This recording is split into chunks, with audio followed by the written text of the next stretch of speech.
Of the flow of mail in the United States Postal Service, so that we can know where you might fraudulently infuse mail into the stream. Double verifying. So they worked all day. They created a schematic. Testimony. They put it up on a room. It's still in one of the rooms over here. And then we stepped forward and we told Jesse's story, and it matched up perfectly on how you would insert fraudulent mail into the stream. We then asked these postal workers, and I think we asked them to identify all the anomalies. What is different from the normal day that Jesse experienced? What processes changed on this day that were similar on every other day?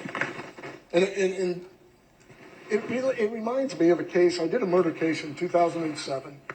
Election whistleblowers come forward.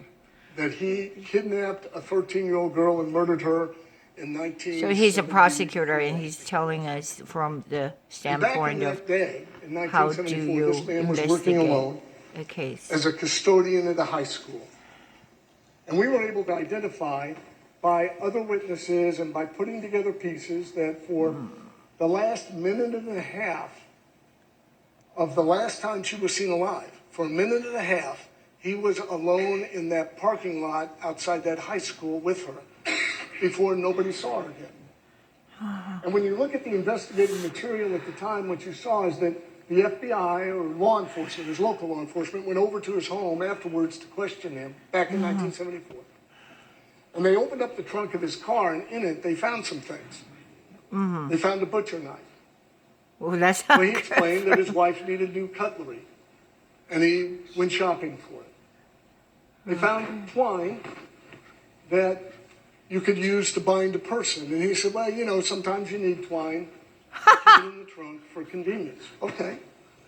He's got all kinds of bag. gear. That canvas bag was big enough which you could put a body in, and it was a canvas bag that those janitors wheel around at the high school that they put the trash bags in. And he said, well, my trash bags were kind of weak. I just wanted to have it okay. They found hydrochloric acid. Hydrochloric acid. Well, you know, I'm doing an experiment. I want to clean my driveway, and his driveway was gravel.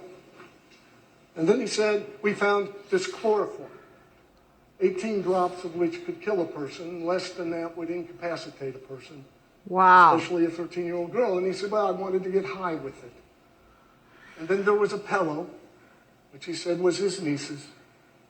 And there was a blonde hair. And the victim was blonde. He's serving life in prison. So they're gathering the evidence. Explanation for each piece of that evidence.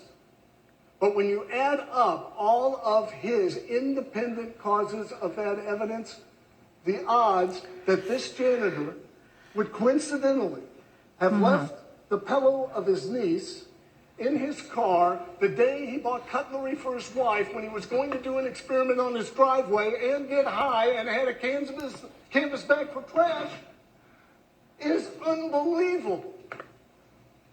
There was one okay. I see the analogy. All these add up to true. Fraud, schemed. Now, when you put the I say evidence that about the power of what's called circumstantial evidence. Crimes do not occur with people watching. In fact, most people don't want to be watched when they commit a crime. Okay. And so we have to piece together circumstantial evidence. In this room, there's all kinds of DNA. I'm losing it by the minute with my hair shedding.